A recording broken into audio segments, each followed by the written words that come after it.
founder, Brother Ting Adjo, sa ating head servant, Sister Cecilia Dela, sa mga Council of Elders, overall coordinators, lahat ng mga ministry heads, sa ating music ministry, attendance ministry, martial, at sa lahat ng mga manggagawa sa ubasan ng ating Panginoon.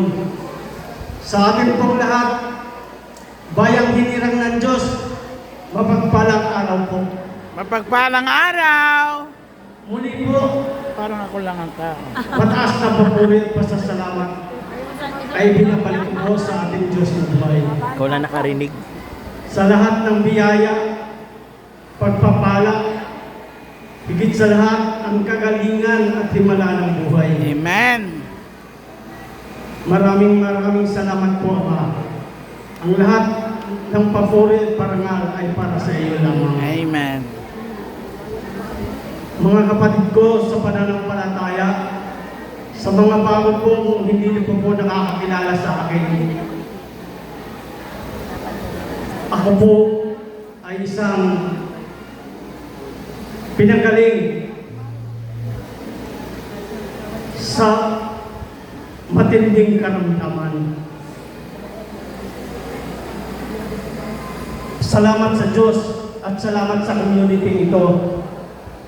Isa po ako sa nasumpungan ng community ng Soldiers of Christ, na kung saan noong mga panahon na yun, 5 months na po, 5 buwan na po akong nakaratay sa hospital.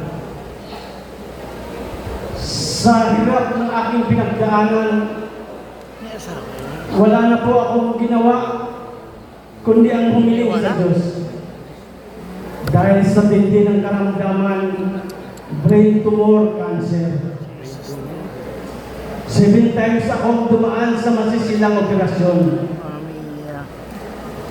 Hanggang sa ang tanging hiling ko na lamang ng mga panahon na yon ay makabalik ako dito sa Pilipinas. Subalit, gaya po ng madalas nating marinig, ang hindi magagawa ng tao, walang posible sa Diyos. Amen! Hanggang sa isang araw, tanda ko pa, nakareceive ako ng tawag galing sa aking mga magulang dito sa Pilipinas. Ang sabi sa akin, anak, i-pray-over ka.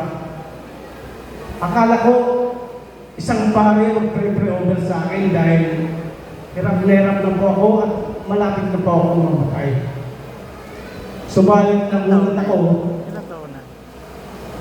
may ginamit palang instrumento sa Lord. Wala pa 15. At simula ng mga panahon na yun, ramdam ko po ang mga pagbabago sa buhay ko.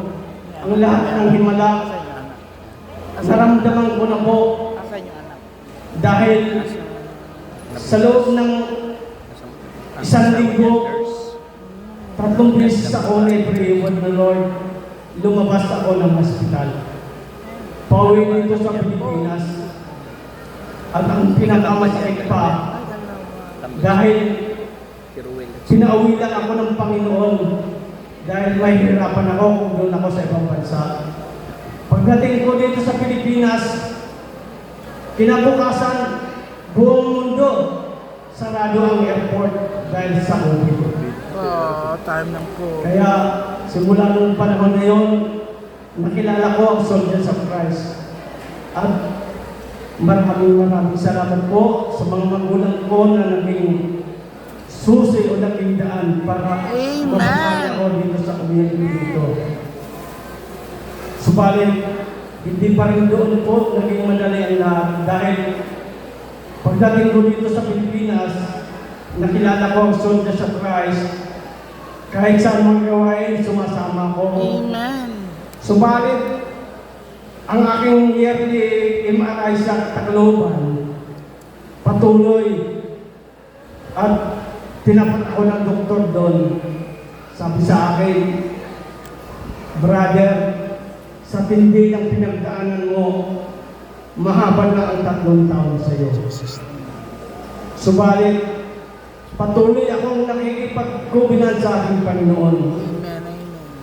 Patuloy akong nangihingi ng awa at habag na sa oras na pinagaling niya ako at dinungtong niya pa ang buhay ko, ilalaan ko po ito sa pag-serve sa Kanya. Amen. Kaya simula noon, walang hanggang pasasalamat at unti-unti ko pong nadarama dahil sa patuloy na pakikinig sa mga buhay na salita ng Diyos at sa pagsunod sa Kanyang mga gawain. Ito na po ako sa inyong harapan ngayon. Walang sawa at nagpapasalamat sa kabutihan ng Diyos. Sa pangalawa, pangatlo, at ang huling MRI ko, nung nakarambuan, clear na po ako. Amen! Praise the Lord! Ganun po kabuti ang ating Panginoon. Kaya, sabi ko nga, salamat po Lord. Ang pangalawang buhay na ibinigay mo po sa akin, hindi ko sasayangin. Amen! Ipagdilingkod ko po ito sa abot ng mga kaya. Amen, amen. Muli po, maraming Praise the Lord! Sa palakpak sa ating Diyos na buhay, isang buhay na patotoo ang ating kapatid. Sa gitna ng malubhang kasakitan, magpapatotoo ang Diyos na siya ang ating dakilang